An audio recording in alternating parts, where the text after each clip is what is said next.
It's Daniel. I'm back with some more Driving and Dragons, and this time we have got a response video. I felt the need to do a D&D reacts to a video that was posted by good old Generic Ginny. And the reason I felt this one was necessary is she posted a video on how to make your players stop talking and fight. And it just highlighted not only the reasons why I think that she's pretty much useless as a resource for learning anything about playing the game or being a GM or anything beyond just the most basic stuff. That's why I say she's Generic Ginny D. Her advice is extraordinarily generic. And she literally in this video just reads from a book written by better GMs. But it also, it highlights a lot of the pieces of the modern mentality that I think hurt our games and hurt our hobby and really are just antithetical and work in opposition to the goals that a lot of these games seek to achieve. And it's funny because she brings up a problem that's caused almost entirely by postmodernist, atomistic, individualist nonsense. And the way to fix it, basically old school gameplay. 280ZX. A little bit of a special video here. I have got the 10th anniversary commemorative placard off. It sits in front of the shifter. And being that this car has been sitting in a field in Michigan for 24 years and it's 44 years old, it was a little scuffed up. So I wanted to kind of clean it up a bit. I popped it off, brought it in and used a couple of my other hobbies to help it out. I got some Hops number 9 bore cleaner that's used for cleaning firearms to clean it up, and a fine marker, paint marker for models, for lining, panel lining plastic models to sharpen it up, just to clean that up and make it look better. And I was very pleased that after I used the Hops number 9 to clean off the grime and grit and flaking old paint and that sort of thing from it, that it didn't really need any like Mother's Mag polish or Brasso or any, Barkeeper's Friend, any kind of metal polish to really bring it back up. It actually looks pretty good. If you ask me, it doesn't look brand new or anything, but looks pretty solid if you ask me. So we're going to be doing that. We're also going to have a couple of pieces of AI generated art that some of the followers of the channel made for me. Yes, they're AI. I have no problem with AI art. I really don't. But, and if you do, feel free to tell me all about your AI art problems down in the comment section below. But they took the time to punch in the prompts and get some stuff done. And I wanted to go ahead and put that over in, just kind of show some of that stuff. So, I appreciate the few moments that it took. And hey, if you're a quote unquote real artist who really thinks that real art needs to be pushed out there and AI is such a bad thing, feel free to draw some art for the channel for me and send it up, and maybe I'll put it up at the end of a video too. But for now, we're just going to go ahead and move on, and we're going to get over to looking at old Generic Ginny D. A while back, I got an email from a follower named Sven who was facing a problem with his D&D party. They wouldn't fight anything. We're all modern people with modern feelings towards the world, he wrote. So when we encounter a dragon who is an intelligent creature simply pursuing reasonable self-interests, we have a hard time attacking it. He describes the party always trying to talk first, and in a lot of cases, successfully talking themselves out of a fight. So what's the issue? I'll tell you what the issue is. Right off the bat, I know what the issue is. This is a problem, and it's hilarious because this comes from the story gamer crowd. These are the people who are typically obsessed with trying to live in the narrative, and to the point where they literally manipulate the game rules purely in service of what they think their character should get, rather than, they take all gameplay out in order to service what they feel the narrative should be. And it's really kind of hilarious that they have this issue. And it's common. If you're playing a modern setting, Sure, having modern sensibilities and modern thought processes kind of makes a little sense. Even if maybe you're playing like cyberpunk, something that's near future, or a Call of Cthulhu set in the 20s and 30s. But when you are playing something that is set in a medieval or dark age or Renaissance mindset, if you want to play your character effectively and do the infamous what my character would do, then you need to act and think with the sensibilities of those characters. In other words, you don't drag your modern moral relativism into your medieval fantasy game. And that's what that is. The dragon is just an intelligent creature acting in self-interest. That is the moral relativism that is just the absolute worst cancer of modern society. We're all good. We all act in our own self-interest, and morality is entirely subjective, and it's all about us. So we can't go after this dragon because he's just acting in self-interest like any intelligent creature would. Never mind that his self-interest involves burning our villages, burning our crops, killing our livestock, killing our people, and stealing our stuff. They don't think about that. They want to think at everything on this atomistic individual level on what's happening in the immediate right now through this modern lens, and it is an absolute cancer to everything. And I find it hilarious that it's actually infecting their modern game. Their own modern sensibilities have gotten to the point that ridiculous postmodernist idea has gotten to the point that they can't even play games their way with all their asterisks and caveats without it falling apart. Sounds like fun roleplay, and combat isn't the only way to solve problems, right? But as Sven wrote, we have all these great powers for killing stuff, but we end up just using our words. He wanted to know how a DM could make players like them feel like a character was evil enough to deserve violence. That is to say, they wanted to fight, they just didn't want to feel guilty about it. I can relate to this a lot. In fact, that's why I always carry a sword, just in case somebody ever gives me a reason. That may have been the absolute least threatening thing I've ever seen. There is nothing threatening about a blue-haired pseudo-feminist who, judging by the Lego roleplay video where she doesn't have all the favorable camera angles and makeup and everything, has never lifted anything that heavy except for this video. I often DM for and play in parties who are hesitant to attack until we're certain that the conflict can't be resolved peacefully. But also, combat is fun. It's a key part of D&D, and for martial classes especially, it's your main area of strength, so it sucks to not get to use it. I think most people would agree that it's a good game master habit to make sure that some encounters can be resolved peacefully, because that gives players freedom, and it keeps the game from feeling repetitive. But likewise, if you never give your players the chance to justify combat, that can end up being repetitive too. Players can feel just as trapped by never getting to fight as they would if they always had to fight. But here's a major problem she has there, and you can see those modern sensibilities creeping in and being a problem. She just said never getting the chance to fight, never being able to justify it. They have the ability to justify it. They refuse to take it because the other thing that is a problem with these modern gamers is they cannot separate their in-game decisions from the real world.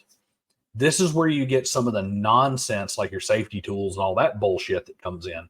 This is where a lot of this problem comes in. If you have, say, a racist character in-game, there's an NPC who's racist, they cannot separate that imaginary character in a fictional world being racist possibly towards a fictional race. They cannot separate that from somebody dressing some black guy down with the N-word in the parking lot. They can't do it.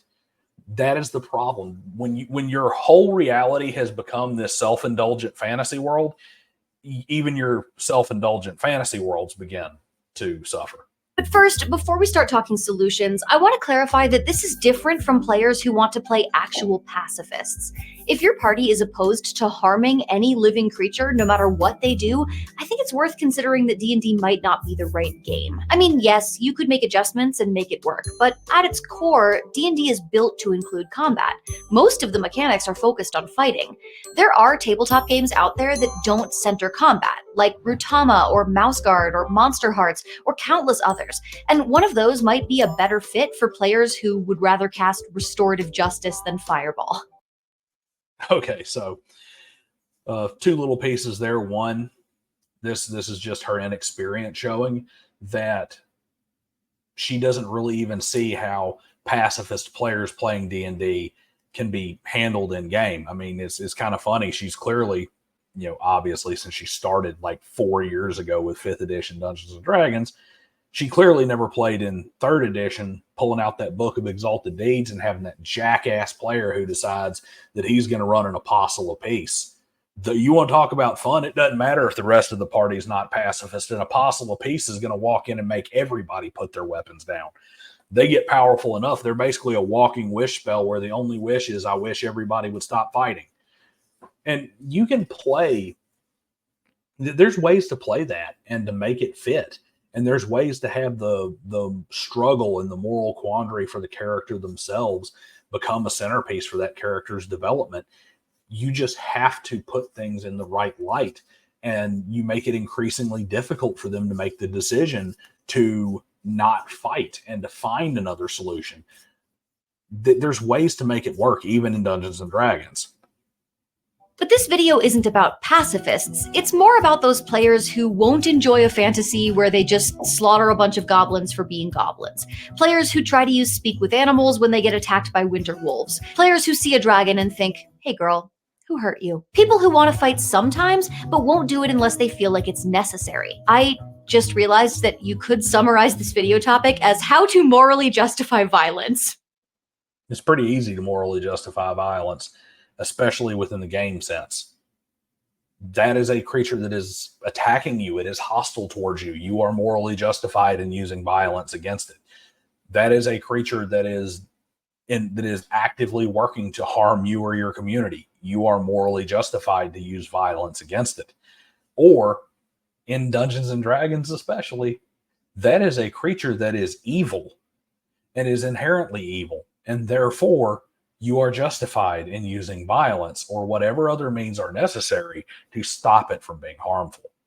Anyway, it's a game. Sometimes you want to stab stuff. So here are 3 ways to design combat encounters that will allow even your most bleeding heart players to indulge in wanton brutality with a clear conscience. A few months ago, I got to travel to Denmark and play in a one-shot to promote the new LEGO D&D set. I made a video all about it, which I will link in the cards in case you're curious. Now, since this was a family-friendly brand, we were told upfront that violence wouldn't always be necessary.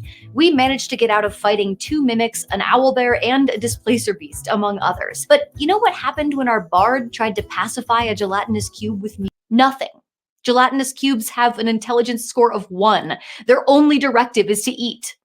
Relatable. You either kill it or you escape it. Those are the only 2 options where you get out alive. Sympathetic players don't like to fight sentient creatures without at least trying to talk to them first. So try giving them a creature that isn't sentient, that can't be reasoned with. I have a bit of an issue with this whole, and of course I'm having to make some assumptions here. So, caveat is that maybe there's some differences that, some circumstances I'm not thinking here, but they got out of fighting an owlbear, a mimic, and a displacer beast.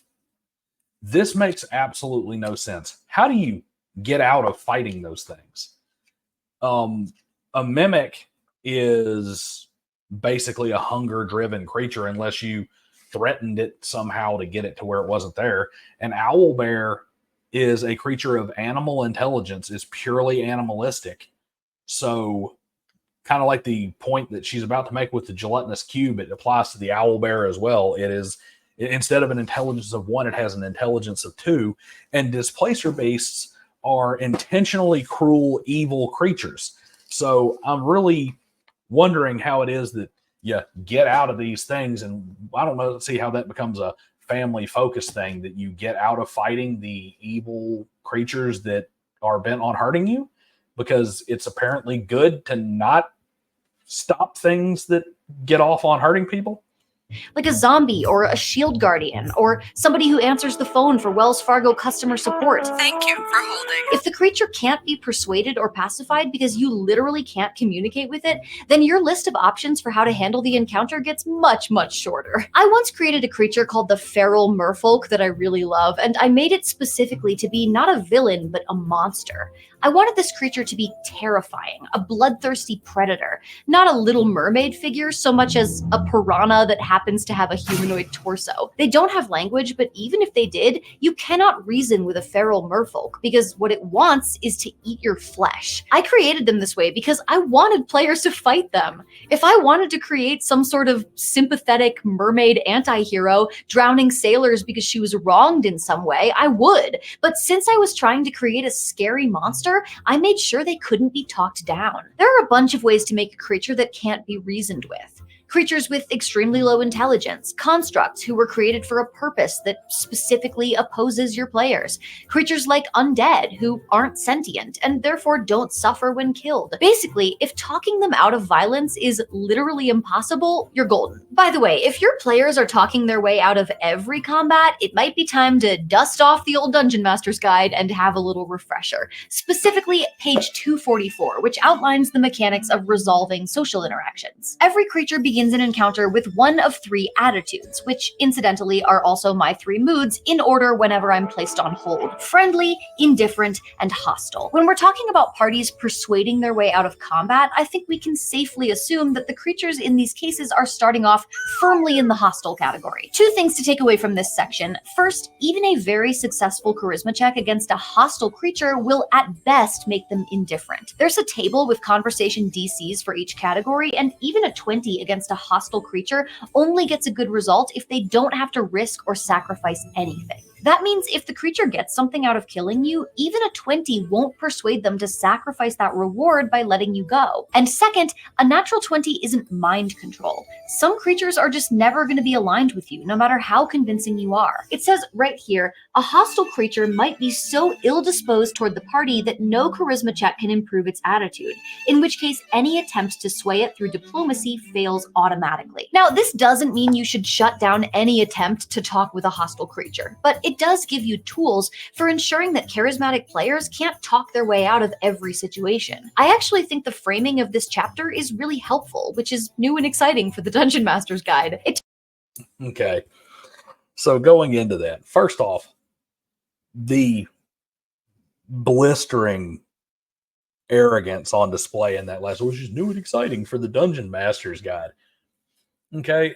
The 5th edition Dungeon Master's Guide was written in part by the RPG Pundit. So you were talking about somebody who was playing these games heavily and may have even been working on them when she was born. He wrote the Dungeon Master's Guide, or wrote the parts of the Dungeon Master's Guide, and was part of the development team for the only game she plays years before she ever picked up a D20 to push her cosplay career. So the arrogance, that just shows you the arrogance that she thinks that she has some great skill as a game master, despite the fact that she ignored just some of the basics there. And the answer is sitting right there in one of the core rule books. Now, that is one piece that I think where 5th edition, once again, is oversimplified and got it wrong. In 3rd edition, you had several levels of NPC attitude towards you. So you wouldn't go from hostile to indifferent. You would go from like extremely hostile, murderous intent to very hostile. Or if you got a really high roll, you might go from murderous intent to just regular hostile or standoffish. There were several more steps in between, which is what these kind of things benefit from. But literally, it's let me open up the Dungeon Master's Guide for the remember what the Dungeon Master's Guide is: core rule book. The best advice that she has managed to give in the video so far is something that was written by better game masters before she ever knew what the game was, from one of the first basic books that every DM should have.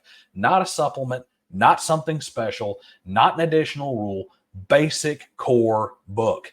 Once again, going back to the problem with modern games, even in 5th edition, which is already slanted towards their proclivities and play style, they still want to throw out and ignore things when they're inconvenient, and then when they're digging for a solution, they're surprised to find it there. It talks about the risks and sacrifices that the creature will be taking on if they do what the party asks.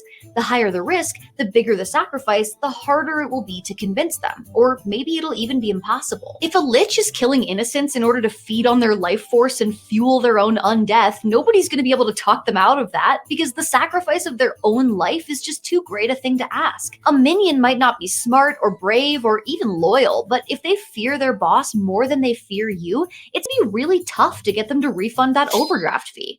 I mean, to help your D&D character. Thinking about your antagonists from this angle is also a great way to create alternative paths, somewhere in the middle between fighting and talking your way out of a fight. Succeeding on a persuasion check against a hostile creature doesn't mean that everything suddenly goes your way, it just means they're willing to negotiate. Even a persuadable creature should have limits, and knowing what those limits are allows you to throw your players some curveballs. If you need inspiration, there's a great section in Tasha's Cauldron of Everything called Parlaying with Monsters, and no, you can't use that as a band name, I'm using that as a band name. This section includes the things that a monster might want badly enough to be willing to back down over. Most are pretty weak, to be honest, but a few of them are fantastic, like the aberration that will let you go if you accept a strange organic graft onto your body, or the dragon who demands an item from a rival dragon's hoard, or the fiend who's happy to let you live for the low price of your soul. What I love about these kind of responses is that they don't just say, yes, you persuade them, or no, you don't persuade them. Instead, they introduce new choices. They challenge your players to decide where their boundaries lie, and in some cases, they might even unfold into an entire new quest or. Okay, so let's sum that up real quick. I'll sum that up. You shouldn't just say yes or no. You should expand on this. You should give a realistic response. You should think, what would an actual person who's opposed to me say, or an actual entity that thinks differently than me say? Generic, basic, day one stuff. And it is hilarious that this rolls in. Somebody sent her an email to ask how to do this, when it all is day one basic stuff that we are missing because these people are being brought into the hobby and taught to play the game in a manner that is kindergarten level capitulation to everything they want.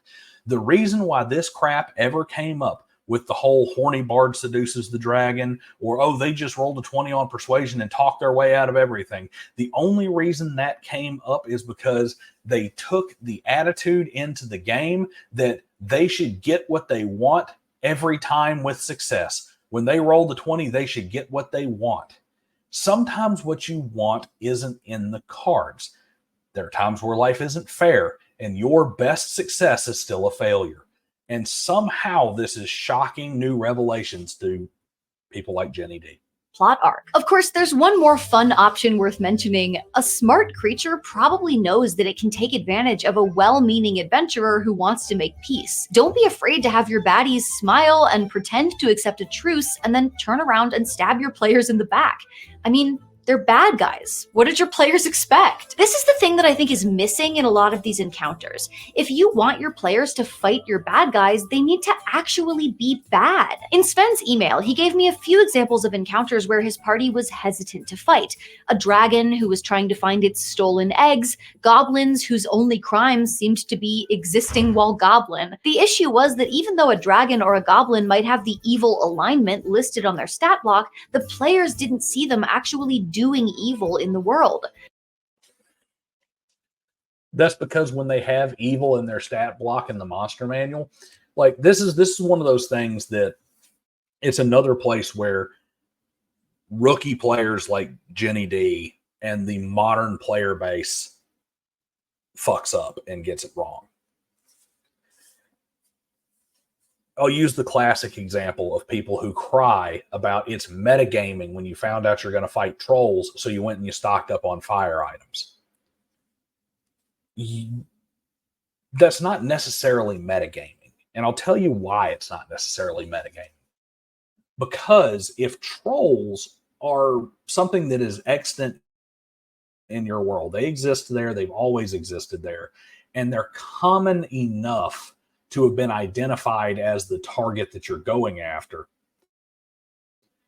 it is rational that this would have been the kind of thing that they told you about when you were a kid to scare you into behaving, or when you went camping to make sure that you stayed close to the fire and didn't go wandering off the boogeyman story, to have heard something about the evil trolls that can only be stopped with fire. That's a logical thing. One thing that players miss on a regular basis, your character has existed in that world. Let's say you're an average adventurer, you're starting off 18, 19 years old. Your character has existed in your world for however many hours you spent kind of writing up a backstory and thinking about them. But that character has existed in that world and interacted with it every day and heard every small nuanced nonsense conversation that's not in the backstory because it's just a throwaway conversation for 18, 19 years. Okay? Think of all the things you know that you just know because you heard or stumbled across them at some point in time. Think of all the things you have no experience with that you know. Like, for instance, I don't have to have seen somebody get thrown in a tiger cage to know I don't need to jump in the tiger cage. I know what tigers have. I know what they'll do to me. I know that they have big, pointy teeth, powerful muscles, and huge claws, and I did not have to see somebody get mauled by a tiger or get into a fight with it to know that. All right? Same thing. So when you talk about, goblins are evil and dragons are evil and all this other stuff because they got evil in their thing, it stands to reason that if you have a world where dragons exist to the point that they're interacting with these adventuring parties, then the story should be known. Either A, they know because they've heard about dragons and they've heard stories about dragons, or B, the rare, super powerful dragons are the kind of thing that everybody knows about because they're a piece of mythology that you're discovering.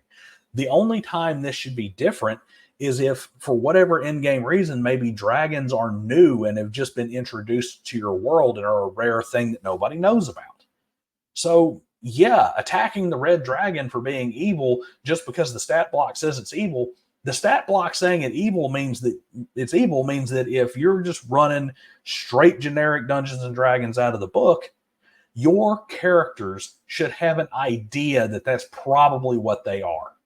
When you describe a dragon searching for its eggs, you aren't giving your party an evil that needs to be stopped, you're just giving them a problem to solve. And finding the eggs is the most reasonable solution. Imagine if your mom was like, hey, we're out of eggs. Do you go to the grocery store and get more eggs, or do you kill your mom? Who cares if the stat block says a goblin is evil? What does your story say? You can't just point to the monster manual and say, see, it says right here, they're evil, kill them. There you go. There's the story gaming modern nonsense all added up. Who cares what the rule book says? Who cares what the actual designation of this creature from the creator says? What does your story say? Unless it's something that's pretty well established or has got some narrative significance or something. If you tell me, hey, we're playing a regular Greyhawk or regular Forgotten Realms D&D adventure, and here comes the goblins. Well, what does your story say? Well, it doesn't matter because it's in fucking Forgotten Realms, and goblins are evil in Forgotten Realms. The modern D&D player doesn't buy that. But if those same goblins are kidnapping children from a nearby town, roasting them over a spit and eating them, I don't think your players are going to be nearly so interested in sitting down for a tete-a-tete with goblin leadership. In a game where I'm a player, one of our opponents was literally leading a human trafficking ring.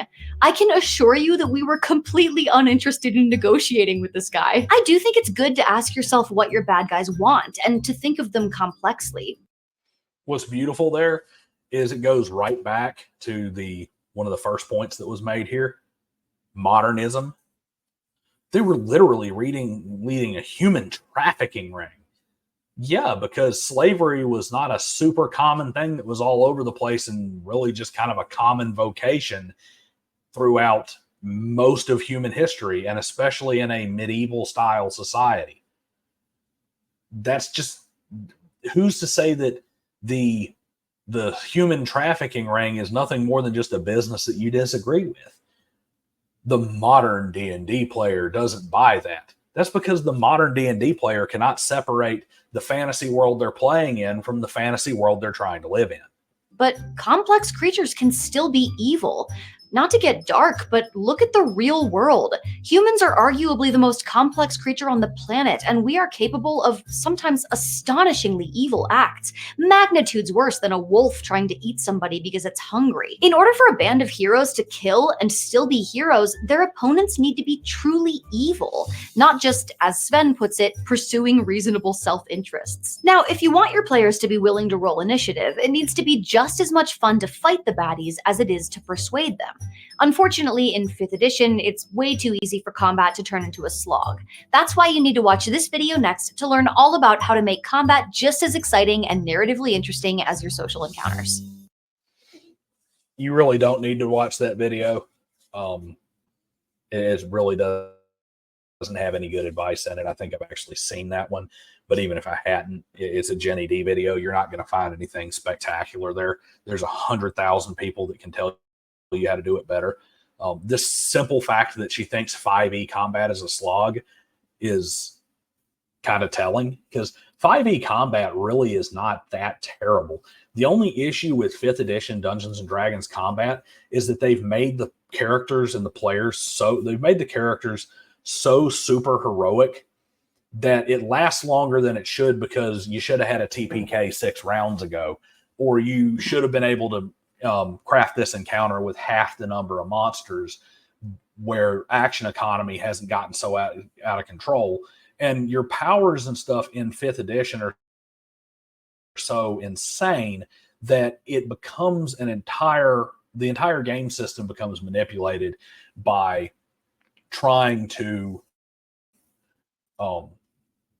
get a handle on that action economy. It's all about, how can I make action economy the star of the show, so to speak? And this is really where you run into these problems with the D&D 5e combat system. But the system itself is fine. Really, it's not that boring. It's only boring if your game master is not putting any additional effort into it and thinking about things as a simulated real world, as opposed to just dice clacking and number crunching. So that's what I got here. Where am I wrong? Where am I right? What do you think? Like I said, the main reason I wanted to go into this one is because, to me, Jenny D is a representation of a lot of things that are wrong in the hobby, not just in the hobby itself, but in the world in general. And she's a representation of a player base that has a personality flaw that causes damage to the game. This is why, like, I'm very big on gatekeeping. And what I say is, I don't gatekeep players or people, I gatekeep behaviors. But the personality traits that are now prevalent in these modern players are probably the thing you need to gatekeep the most. You have a conflict between here of a character that always wants to win and always wants to get their way, that also wants to drag in these postmodernist, morally relativistic, atomistic, individualist philosophies, these ridiculous ideas and social ideas that they're bringing in, the kind of things that only exist in the modern world because of how easy life has gotten and how good it is for people in a G7 country. But at the same time, they want to turn around and complain, well, how come you can't give me something that's bad enough? Well, how am I supposed to give you something that's bad enough when, to you, the only thing that's bad is what you think is bad, and you have no right to trample on what they think is good or bad, because you're not them and you don't know their life and you haven't got their experience and haven't walked a mile in their shoes. And, since you're a dragon, you can't speak about dragon issues. This kind of stupidity getting dragged into your fantasy world, corrupts and poisons the game. And I do find it absolutely hilarious that what is Jenny D's solution to this poison being in the game? She goes back and she reads a section of a book written by better game masters from the old school who don't ascribe to her nonsense ideals and the nonsense ideals of the type of players that she's used to playing with. And magically, that's what corrects the problems. Anyway, guys, that's what I got for now. See you guys next time.